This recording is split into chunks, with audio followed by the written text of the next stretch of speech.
ଆଜି ହେଉଛି ଅଣସର ପଞ୍ଚମୀ। ଆଜି ଭଳି ଦିନରେ ଅନନ୍ତ କୋଟି ବ୍ରହ୍ମାଣ୍ଡର ନାୟକ ପୁରୁଷୋତ୍ତମ ମହାପ୍ରଭୁଙ୍କର ଶ୍ରୀ ଅଙ୍ଗରେ ଫୁଲୁରି ତେଲ ଲାଗି ହେବ। ଏଇ ଯେଉଁ ବିଧି ରହିଛି ଫୁଲୁରି ତେଲ ଲାଗି, ଆଜ୍ଞା ଏ ଫୁଲୁରି ତେଲ ହେଉଛି ଏକ ସ୍ୱତନ୍ତ୍ର ଆୟୁର୍ବେଦିକ ତେଲ, ଯାହାକୁ ଅତିବଡ଼ି ଜଗନ୍ନାଥ ଦାସଙ୍କର ଯେଉଁ ବଡ଼ ଓଡ଼ିଆ ମଠ ରହିଛି ସେହି ବଡ଼ ଓଡ଼ିଆ ମଠର ମହନ୍ତ ଏବଂ ସେବକମାନେ ପ୍ରସ୍ତୁତ କରିଥାନ୍ତି। ମହାରାଜା ପ୍ରତାପରୁଦ୍ର ଦେବଙ୍କର କାଳରେ ଏହି ଫୁଲୁରି ତେଲ ଲାଗିର ପରମ୍ପରା ଆରମ୍ଭ ହୋଇଛି ଏବଂ ଅତିବଡ଼ି ଜଗନ୍ନାଥ ଦାସଙ୍କର এই ଯେଉଁ ଫୁଲୁରି ତେଲ ଲାଗି ପଛରେ ଗୋଟିଏ ସ୍ୱତନ୍ତ୍ର ଅବଦାନ ରହିଥିବା କିମ୍ବଦନ୍ତୀ ରହିଛି ଏବଂ ଏହା 500 ବର୍ଷ ପୁରୁଣା ପରମ୍ପରା ବୋଲି ବିଭିନ୍ନ ସ୍ଥାନରେ ଉଲ୍ଲେଖ ଅଛି।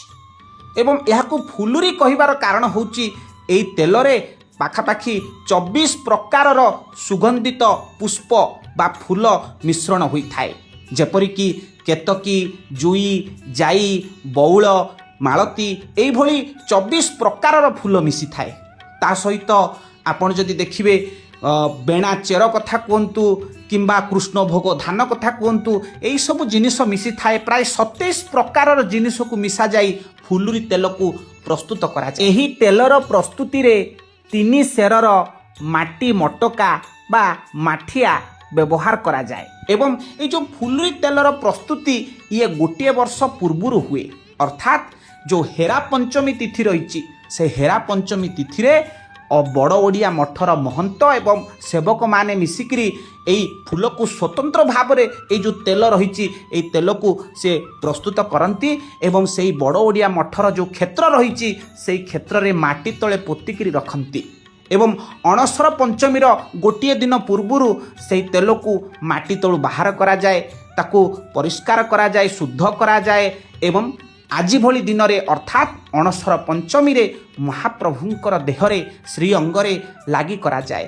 ବିଶ୍ୱାସ ରହିଛି ମହାପ୍ରଭୁଙ୍କ ଶ୍ରୀ ଅଙ୍ଗରେ ଏହି ଫୁଲୁରି ତେଲ ଲାଗି ହେବା ପରେ ପରେ ମହାପ୍ରଭୁ ଯେଉଁ ଜ୍ୱର ଯନ୍ତ୍ରଣାରେ ଥାଆନ୍ତି ସେହି ଯନ୍ତ୍ରଣା ଲାଘବ ହୁଏ।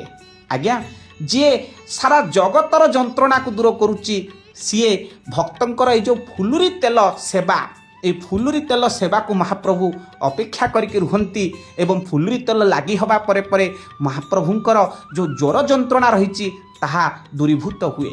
ଇଏ ହେଉଛି ଭକ୍ତ ଓ ଭଗବାନଙ୍କର ଗୋଟିଏ ଅପୂର୍ବ ଲୀଳା। କରୁଣାମୟ କାଳିଆ ଶାନ୍ତ ଏହିପରି ଭାବରେ ନିଜର ଲୀଳାକୁ ଯୁଗ ଯୁଗ ପର୍ଯ୍ୟନ୍ତ ଅକ୍ଷୁର୍ଣ୍ଣ ରଖିଥାନ୍ତୁ।